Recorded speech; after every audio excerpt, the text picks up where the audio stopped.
Time now for the Educated Retirement Show with your host, Jay Kaplan. Jay discusses reverse mortgages and can answer your questions at 951-922-3532. Call lines are open at 951-922-3532. And now, here's Jay.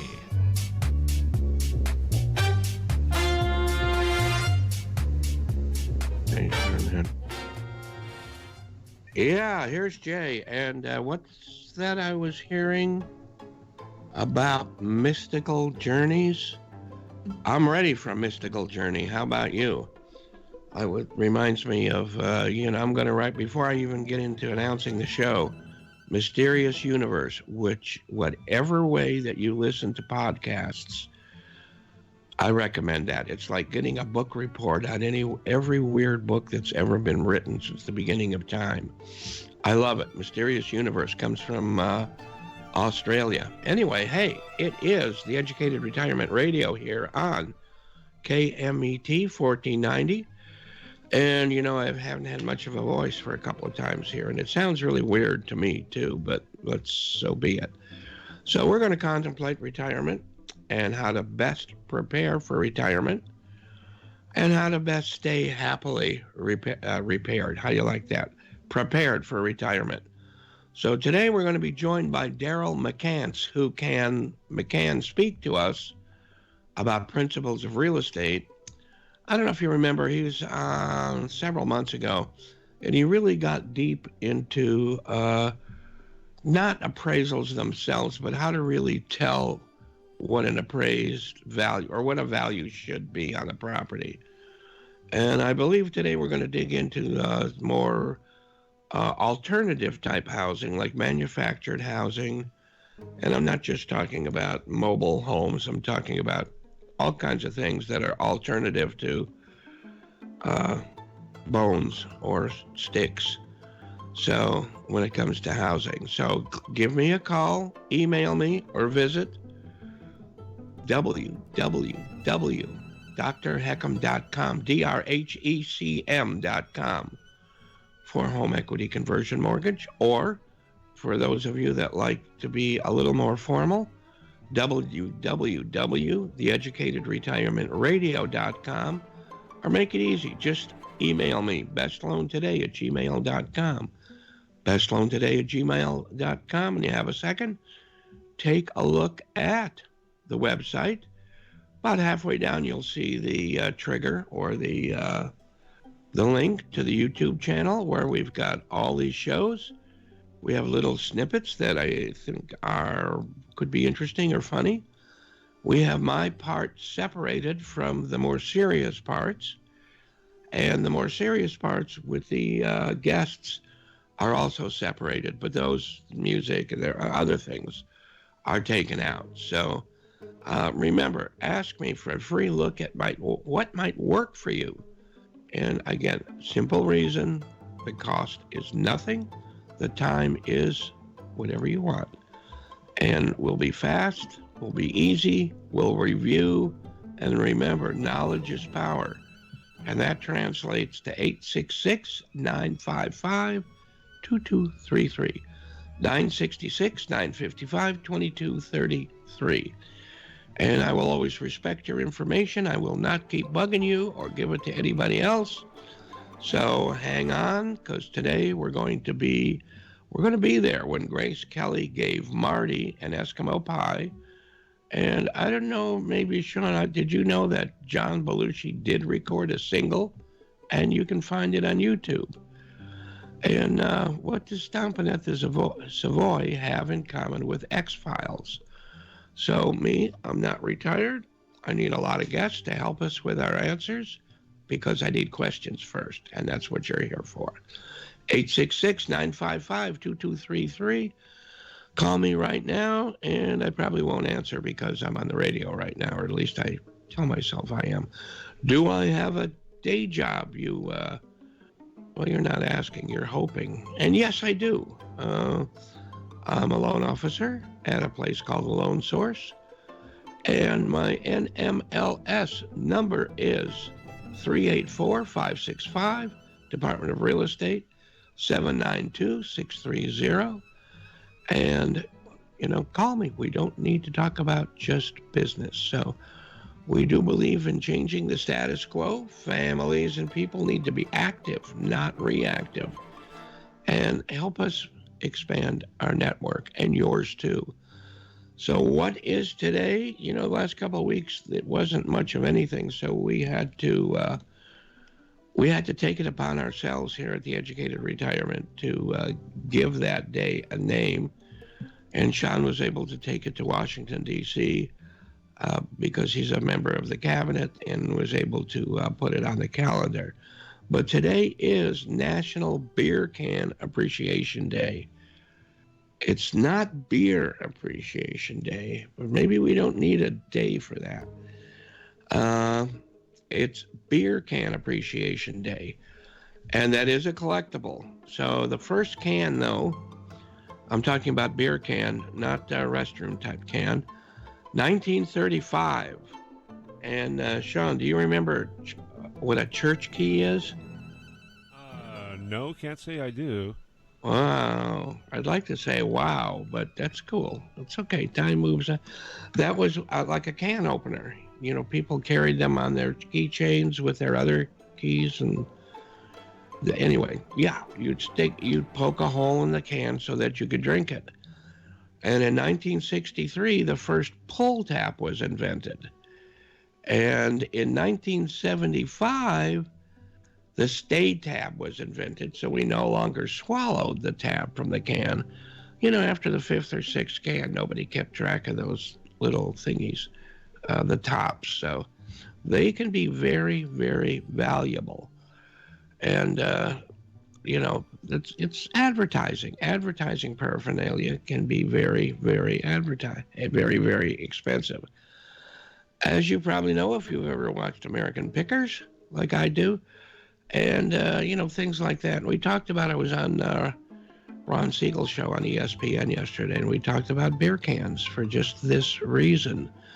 And, of course, now with craft beer coming around, the artwork on those cans and labels, it's kind of like wine now. So it's very, very popular, and that helps. It helps the collectability. And it's also, and this is a good one, and we didn't go over this with Ron because, like he says, he and I have we've both conquered anorexia very well. Eskimo Pie Day. So a guy by the name of Kristen Kent Nelson invented that for all of us who could never decide between ice cream and chocolate. And of course, there's the more inexpensive variety. And I wish I had some to show you. I don't. I ate them all. Would be like a Klondike bar. So let me go look for some Klondike bars. And in the meantime, let's take a little break so you can have one too. So hang on.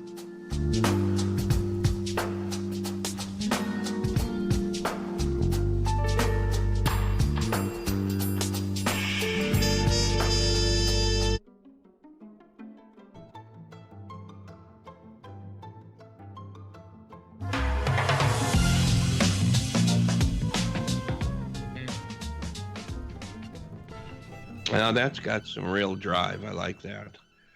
But let's start off with showing some of these cards here. There I am for how to get a hold of me. One way. And then, hold on, don't go away. There's another way. And I think we've mentioned that a few times. We'll make a visual out of it. Some of us are more visual than others. Some of us take up more room, and I guess that's what makes me visual. But, all right. Welcome back, Educated Retirement on your home planet, KMET, the Mighty Met, 1490 AM radio. And once again, real quick, call me, 866-955-2233, 866-955-2233, or just best loan today at Gmail. Why should you call me, contact me, email me? Because you really do, I hate to say you need, but we all need to know more about the choices that we really have and how to protect what you've spent a great deal of your lifetime collecting or putting together. So I have a team of experts that can and will help you, me, and everybody else. So please, let's put them all to use. Call me and I can direct you to anyone who you've heard on this show or others. So let's get back to people's birthdays here. And again, sorry for the voice, which changes every minute now. It has for about a month, but I'm told that's the way it goes these days with these illnesses. Ernest Borgnine was popped out in 1917, and he flew away in 2012. Let's drink to him. That's good. So when he returned home from the Navy, he was told, "You always like getting in front of people and making a fool of yourself. Why don't you give acting a try?" 10 years later, Grace Kelly handed him an Oscar for Best Actor for the film Marty. So at the time, he was the oldest recipient of that award. And of course, now this is where I got to get very serious here, okay? Hang on now. Okay. Very good. I got to hold it on, though, because, you know, when you go into hyperspace, sometimes you just don't have a lot of control over your hat. So he made his believe it or not, Ernest Borgnine, winner for Marty, Best Actor in a Drama. His television debut was Captain Video and his Video Rangers. And do you remember, first, this is my ray gun. My wife had this especially made because we both love Forbidden Planet, and that's what this is from. But do you remember Ed Norton with his, Captain Video and the Video Rangers on that special about the television on the honeymooners? I don't know if anybody ever saw that. Did you see? I mean, I'm sure that you listening and watching have. A lot of you have. Sean, have you seen? I know you were not around when they popped out, but do you remember that episode? I do not, no. Well, Ralph sat down. Well, they shared the same television. They could only afford one.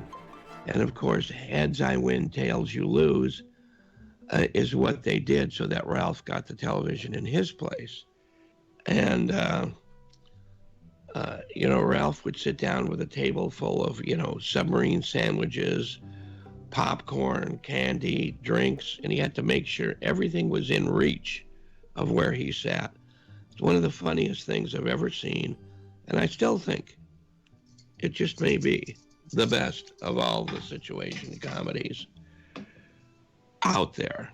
So, Ernie, to you, From Here to Eternity, Johnny Guitar, Bad Day at Black Rock, Poseidon Adventure, remember we spoke about that a couple of weeks ago, and we talked about New Year's Eve movies, and also whose birthday? John Belushi, 1949, and tragically passed away in 1982. But he started as a band leader, 1965. The group was called the Ravens, and that was when he was still in high school. And they did record one single. If I had a little more time, I would have had Sean try to put it on, because it is on YouTube. It's called Listen to Me Now. So if you want to hear John Belushi in high school, look up Listen to Me Now on YouTube. Then he started his own comedy troupe, which was called the West Compass Trio. From that, he joined Second City with Harold Ramis, and then Dan Aykroyd, and on to Saturday Night Live. So, just as an aside, my wife and I did see the Blues Brothers at Universal Amphitheater at Universal Studios way back when it was still an outdoor amphitheater. Oh, and of course, able to get this, which actually doesn't fit me anymore. But that's, you know what? So it goes, right? But, of course, he was in the Blues Brothers, Animal House, 1941, Neighbors, Continental Divide, and things like that. And since it's getting later, and, you know, we have a second half where we don't have any breaks, so we bunch the breaks up front here. And then, so go look for John Belushi.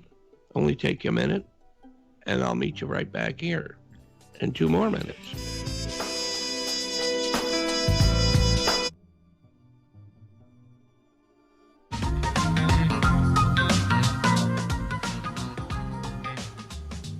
All right, welcome back to the Educated Retirement Radio here on 1490 KMET AM radio.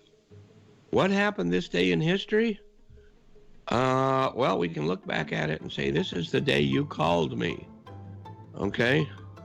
And other than that, there was, and I mean, and this is kind of a big thing in the family of art. 1955, speaking of families, there was an exhibition called The Family of Man. And it was said to be the finest photography exhibit of all time up to that time. I want to talk about another one that I saw in Santa Monica, but we're not going to do it now because Daryl's waiting to come in. But remind me about that other photo exhibit about nature and whatever. And it was done in a makeshift museum that was made out of shipping containers. It was pretty cool. Anyway, that particular exhibit featured the work and was curated by Edward Stitchin, not to be confused with Stiglitz, who we talked about before. I'm not going to spend a lot of time. No, this is not a picture of me. And let's just show a couple more because it is really cool. Oh, here we go. Now, this is no doubt what you think of me and my wife, what we probably look like hanging around the homestead. Not exactly, but anyway, great stuff here. So look them up. I'm sure you can look them up online and can get a whole lot that way. But that particular exhibit opened on this day in the Museum of Modern Art in New York and then toured the world. And what else happened today? Benny Goodman recorded Stompin' at the Savoy, and that was named for the Harlem Night Spot, the Savoy Ballroom. And I never knew that until last night, so I think that's pretty cool. So, and the X-Files on this day returned after 13 years in exile. Now, Sean, were you a X-Files person as a young urchin? Yes, I watched X-Files. Yeah, and then I really liked the returns. They had 2 seasons, and I really liked them, but nobody else, I guess there wasn't enough to go on, so I don't know. What can I say? But we're going to, we got a couple more minutes because I do want to get off and let Daryl get on because he'll take it away. But, you know, I'm going to go right over to my blog where I have a lot of things that a lot of people write. And I'm just going to read you a couple of things that are in the success story area. And, you know, I often hear that people think the reverse mortgage is only for those with an immediate need on their current home. And while this is one reason to obtain a reverse mortgage, and yeah, if you're having a problem, let's fix it. But needs-based or improving your cash flow is a much better not a better reason, it's another reason. And needs, okay, what is needs? To me, need doesn't just mean you're short of money. Need means you need to have something in place just in case. You need to be prepared. So, funds from a reverse mortgage can cover living expenses or wants to eliminate the mortgage payments. So I put in Jay and Kathleen because it's me and my wife, but this is not about us particularly because it says they had a small mortgage. No, we had a big mortgage, but we got rid of it with reverse mortgage. Remaining on their home, it was difficult to make monthly payments, so they obtained a reverse mortgage to eliminate the payments. These are just examples, people. There were remaining proceeds, as there usually are, that they left in a line of credit for future use. And they're still paying their property taxes and insurance. And in my case, I still sometimes pay principal and interest also, because every single penny that you put in goes into your line of credit. Kind of works exactly like a credit card, except you're in charge, of what the balance is and what the availability is. So there was another person, let's call him Daryl, needed a hearing aid. And we should ask Daryl when he comes on. Maybe that's why he talks as much as I do. Anyway, Daryl needs a hearing aid, but couldn't afford it with his Social Security benefits. I mean, those are $3,000 to $6,000. Rather than taking money from his savings, he obtained a reverse mortgage. He also used some of the money to put new siding on his home. Now, you don't want to take money from your savings if you can help it, because that's just money that's gone. And you especially don't want to take any money from a retirement account. Not only is that taxable at a pretty large chunk, but those are dollars that are supposed to be working for you. And speaking of working for you, let's get our man Daryl to work for us. And it's just about 3:30. So let's take a break, get Daryl in, and please don't go away.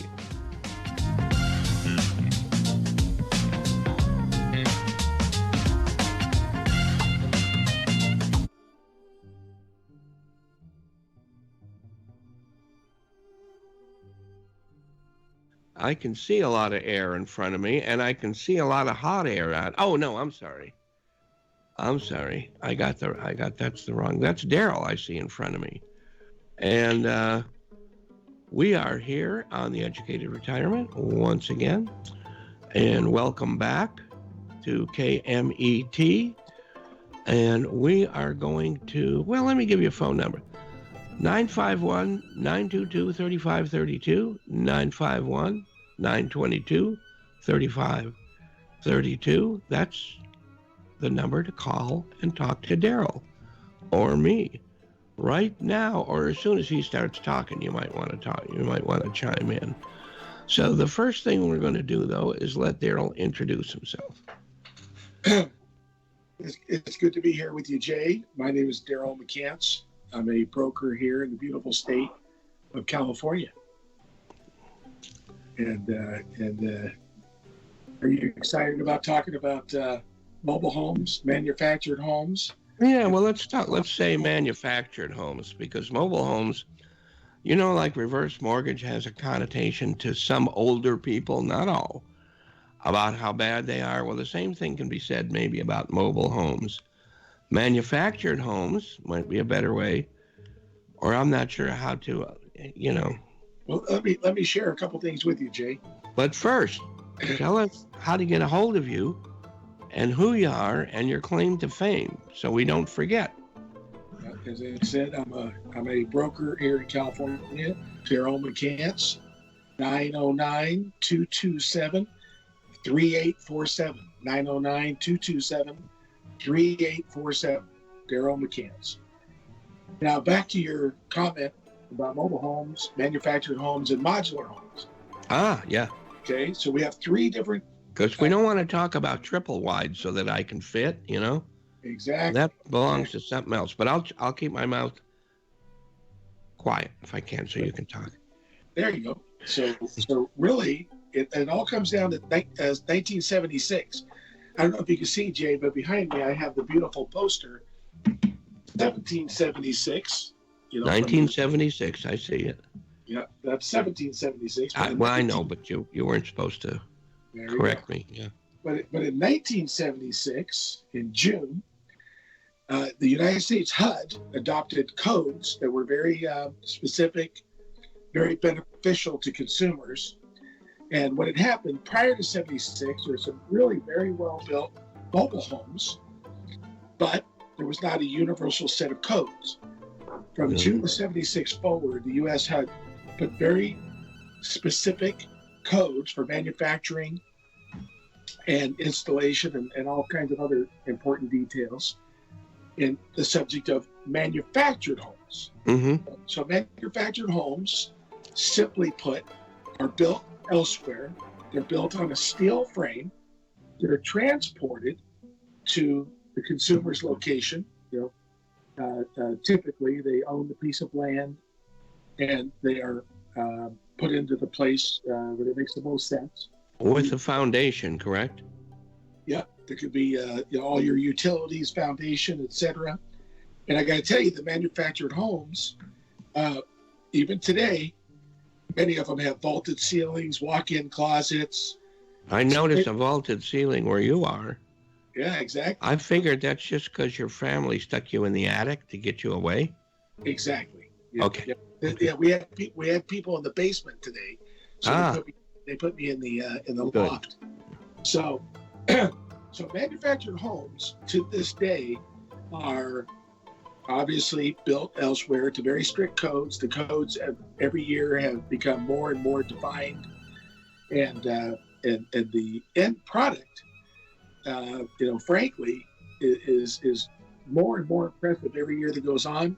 It could be 10 to 30% less cost per square foot for the consumer, as opposed to something that we in the business called stick built. And for the people that are listening, when we say stick built, that's just a term used to describe what we often see when somebody has a piece of land, whether it's a tract of homes or a home being built, where they pour the foundation and they start to frame the house, and everything is done right on location with sticks. Those are called stick built. And unfortunately, those sticks are food for termites. Correct. And the steel beams, the other ones, are not. Yeah, the termites oftentimes they'll chip a tooth when they're stuff. Okay, so manufactured homes have served a great need because you're getting a very high quality product, and the cost can be quite a bit less, especially as you and I are discussing. People that are in retirement, oftentimes they're downsizing. So they may have had a conventional stick-built home. It served them well, served their family well, and now they want to downsize, sell the big home, take their funds, and possibly invest them, maybe have some set aside for long-term care or other things. So these are really viable, wonderfully built homes, to say the very least. Now, if we move to the next subject, which is modular homes. Modular homes also are built elsewhere. They are brought, after they're built, they're brought to the consumer's piece of land. So what's the big difference now? Now, here's the difference. A modular home, just like the manufactured home, is built elsewhere. It's built on a steel frame. However, when it gets out to its final site, the steel frame that it's built on is removed, and the home is put on a permanent concrete foundation or a block foundation, exactly as the stick-built homes. They also are not using federal guidelines. Just like a stick-built home, they're using local, county, and state guidelines. So a modular home is actually virtually the same, similar to a stick-built home. Now, let me ask you a personal question here. Yes. How, if I were to look at one, a modular compared to what was the other one again? I'm old. You got to remind. You got modular homes. You got manufactured homes. Okay, we talked about.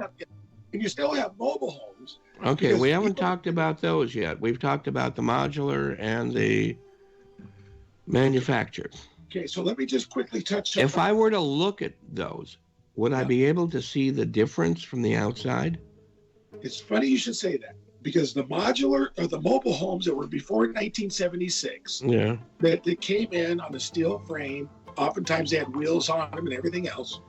Some of them were extremely well built, and to this day they've been beautifully cared for. They're absolutely wonderful, and you could literally have all three side by side, and virtually from the outside you may not be able to tell the difference. Okay. Especially if they're all, immaculate, similarly landscaped.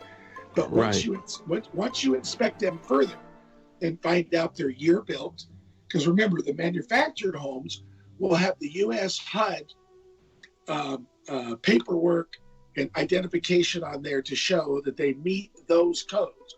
That's the thing that everybody looks for, the plaque, right? They call the plaque. Right. And prior to that, you would not have the 76, prior to 1976, you wouldn't have that U.S. HUD plaque.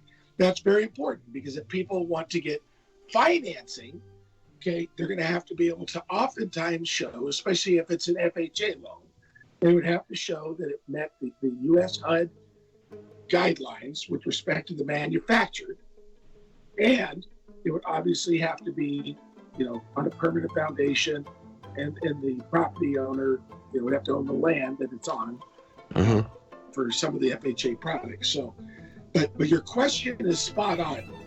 Modular versus manufactured versus mobile. The home buyer, as it is, has to become very familiar with what it is they're looking at, and oftentimes when they speak to people that are licensed, in my case, a licensed broker, in your case, a licensee in the state, or again, in your case and mine, if they're going to get financing information, there's a series of questionnaires that we will make sure are completed and provided to the person that's thinking about buying one of these, or if somebody's going to order a new one, the factory that's building it is perfectly capable of providing to them all the specs and just like a new home builder would, where they'd have all that. Absolutely, 100% the case. In the case of a new manufactured home, a new modular home, or a new stick-built home, you're absolutely right. All that critical documentation will be provided to the home buyer.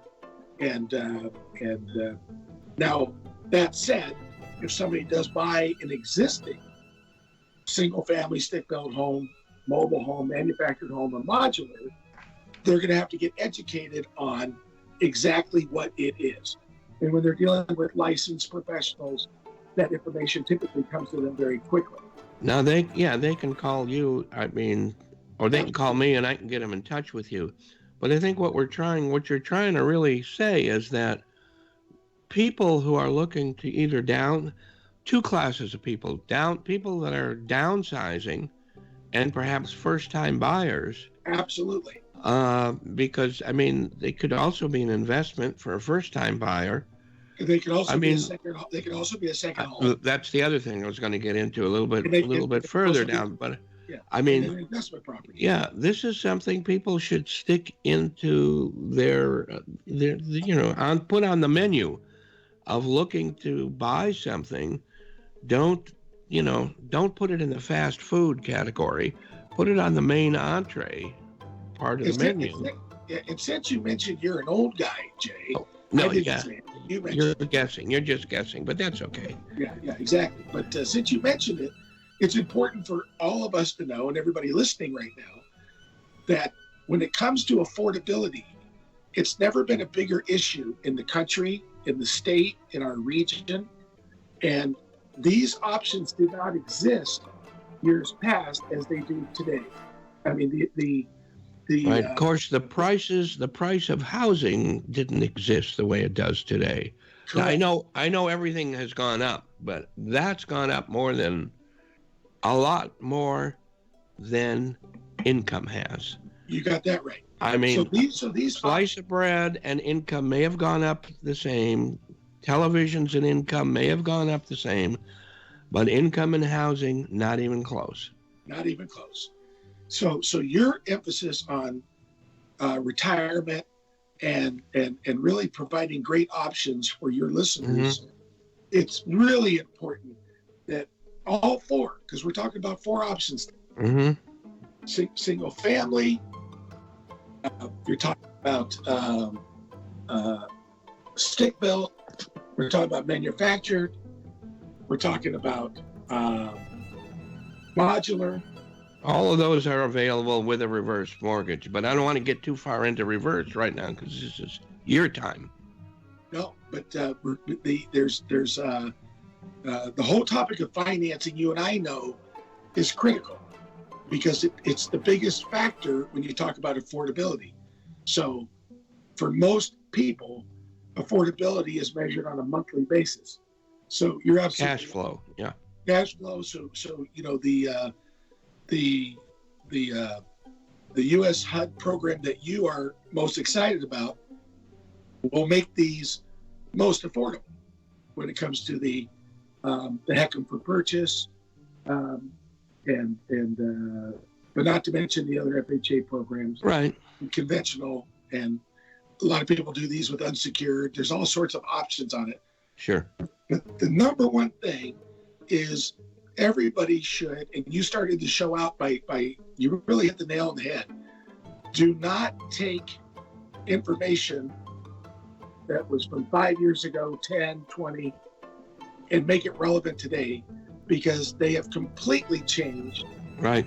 They've changed this dramatically, just like the telephones we use today have no correlation. The telephones we used 10 years ago or 20 years ago. Right. And the TVs that we use have no correlation.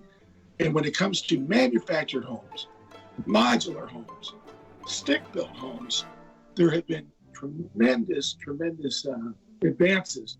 And I really do think that your audience that is really focused on affordability, downsizing, energy efficiency, cost to maintain. Yeah. All of these things. All of those things do matter on some of those homes. Another thing, which I wasn't even planning to think about, but, you know, I spend a lot of time like in Orange County and LA County also. Yeah.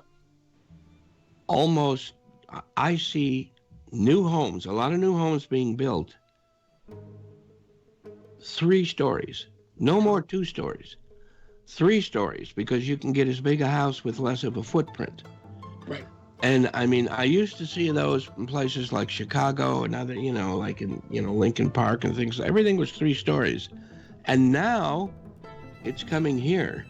Correct. And if you get older, unless you've got an elevator or a stair lift that goes up to, you want single story. Yeah. And many of those manufactured are single story. Well, you hit the nail on the head, Jay, because if you're in your car, because typically the garage is on the first floor, and you forgot to pick up your briefcase, yeah, you're going up 3 flights of stairs. No, you ask your wife to go get it. Yeah, that'll work. That'll work good. That worked good for you, right? Yeah, right. Yeah, as I get thrown off the side of the brick. Now, a big part of your audience has opportunities where. You know, especially when you get into the Inland Empire and you get into some of these areas, where there's a tremendous amount of modular homes, manufactured homes, 1 story. It's very easy living, and it does fit the retirement topic, because as you look at a lot of the retirement communities, you'll notice that they're 1 story. Right. It's Sure. It's very easy in, easy out. You know, I really want a stair lift. I really do, but I have a single story home. Well, maybe they could get one that'll take you up to the roof. I think that would be so cool to have a thing that opened up and it went right through the ceiling. Yeah. And smoke a cigar up there and look around, and you know, but no such luck. Yeah. Well, you know, you can always dream. Technology as it is. Yeah. Next year you'll see it advertised on TV. Yeah. You'll have a chair lift that takes you right up to your crawl space. Yeah. And you go up there and crawl. Well, you fumigate your attic. You know, you just. Yeah. Well, I see you're in yours right now, right? So. Yeah. Exactly. But you know, a lot of the land, speaking of Inland Empire and the valley out there through, you know, all the way down to Temecula and over to Palm Springs and all the other areas, the high desert, the land is getting more expensive, but it used to not be nearly as expensive as LA and Orange County. And that's when a lot of developers bought land, and they still are, but they bought land wondering what to do with them, and now they're starting to put more modular and things like that on them. It's going to keep the price way down. Yep. And Riverside County, your upper desert, your lower desert. Yeah, I mean, if I didn't already have a house, I mean, that would be near the top of my list, I think. Yep. Especially if it was far away from where you live, that would be. That would be an additional benefit, see? It certainly would. Now, you be nice to us LA County residents, okay? Because I'm LA County, you're Orange County. It's hard to think of you as LA County. Isn't it? You're right on the edge. Well, out here. We could call you, yeah. I'm out in Claremont, which is very nice. Very nice. It's a little college town. They used to call it the Westwood of the East. We used to be the Inland Empire. Now the Inland Empire is way east. It's yeah. Way up there. Now it's way.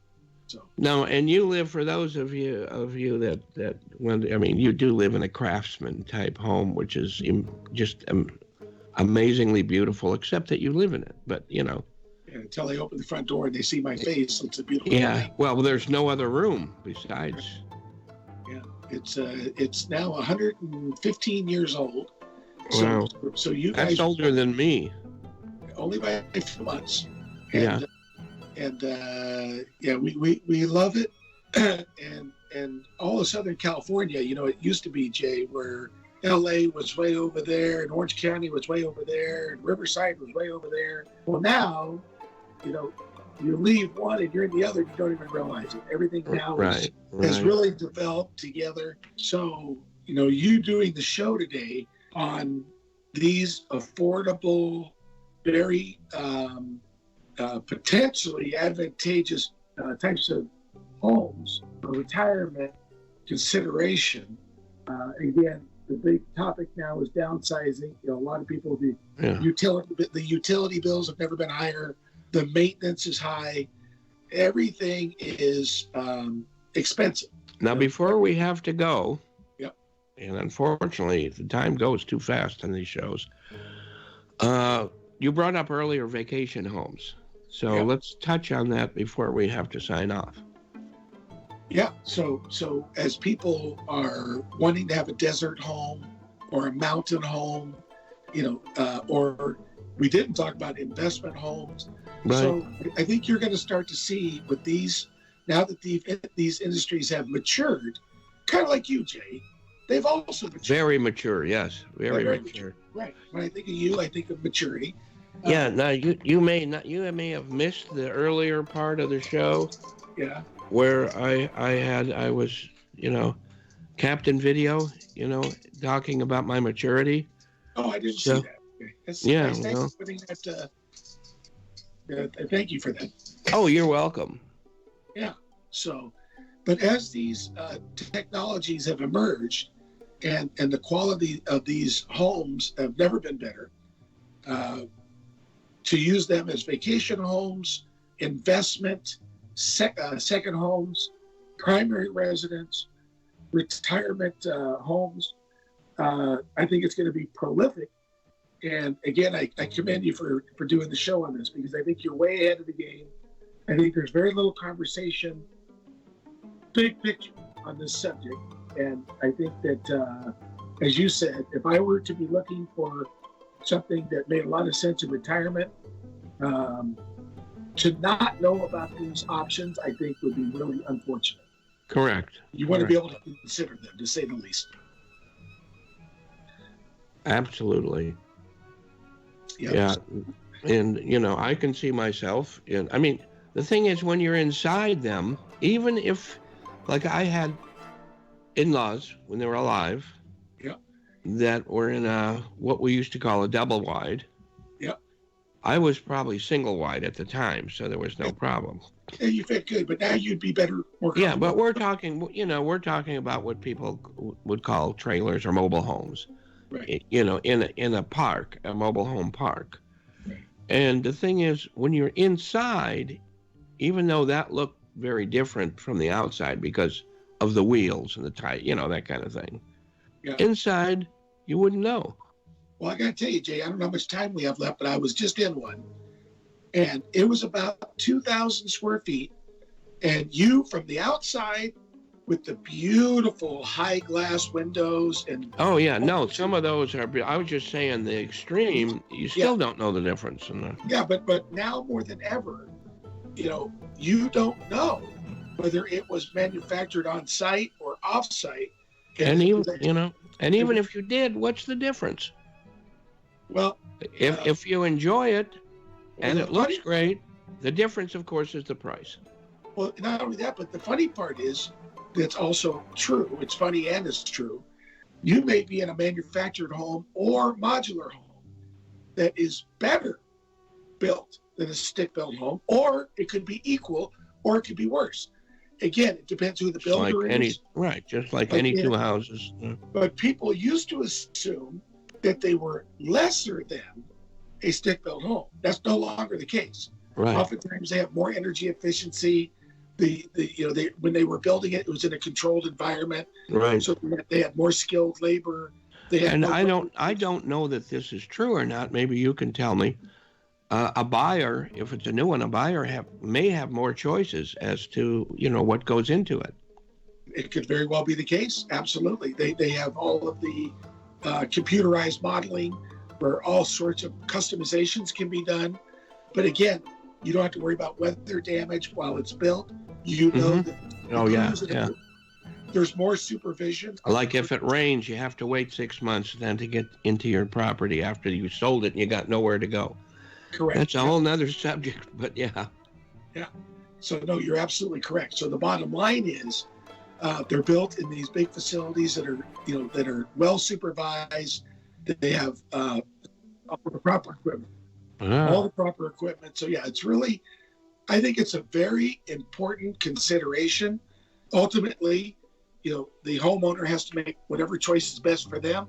But again, I commend you for dealing with this information. I think you're way ahead of the game, and it could be very positive for retirees. Yes, it can. And I really appreciate you bringing all this information. And for we have a few seconds left, not much. Tell them your name, how they can get a hold of you, and if they don't remember that, they can get a hold of me. Right. Yeah, my name is Daryl McCance. I'm a licensed broker, state of California, 909-227-3847 or 310-400-9209. Thank you very much. Thank you, Sean, for all your good work. And most of all, thank everybody out there listening, watching. Have yourself a great week.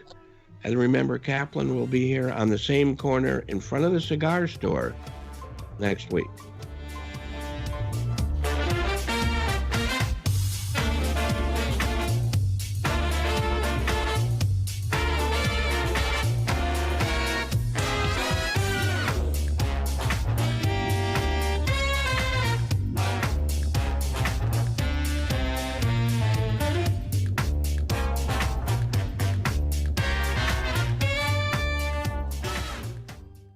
You've been listening to the Educated Retirement Show